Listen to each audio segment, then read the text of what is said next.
I'm James Kostachuk, and I've been collecting militaria since the age of 5 when my dad took me to my first gun show. I have an interest in many types of military items, but my specialty is medals.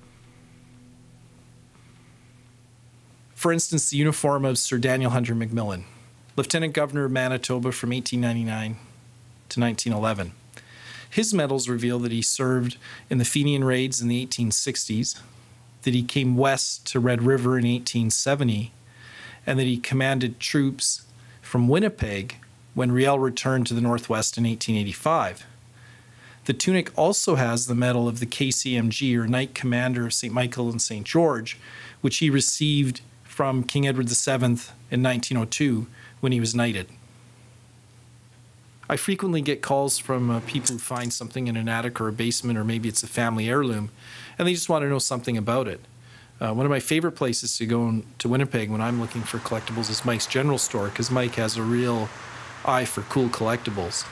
And I got a call from him, and he says he has something that might interest me, so I'm anxious to go down there and see what it is. Ah, James! Good to see you. How's things going? Excellent. What have you got? Something came in the other day, and I think this is right up your alley. Lady brought this in, and she's from Portage la Prairie. And it's military related, and I just thought maybe you know something more about it.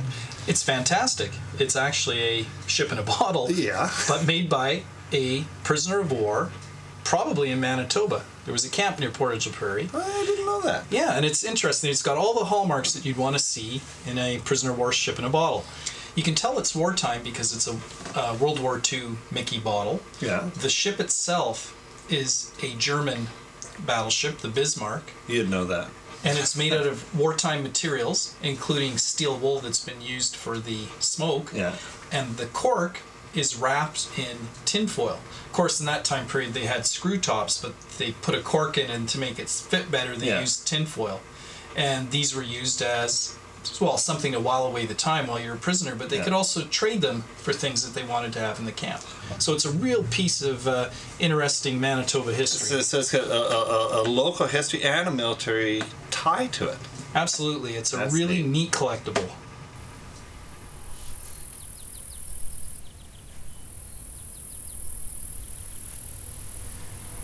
This is the origin of our ship in a bottle. We're standing outside Newton, Manitoba on a sunny July afternoon. Behind me is the former location of the Curtis Camp, which was a satellite camp of the larger POW camps at Lethbridge and Prince Albert. When the men weren't working, they were busy at the camp pursuing their hobbies. The crafts that the men made were used with local people to barter, because they didn't have money or access to anything that they could trade that they owned. They had to make everything on site. And so they used the materials that were available to them. Wood carving made out of scrap lumber.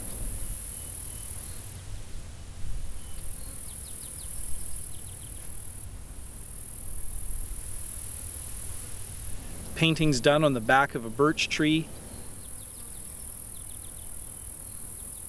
Or a ship in a bottle made out of a discarded whiskey flask.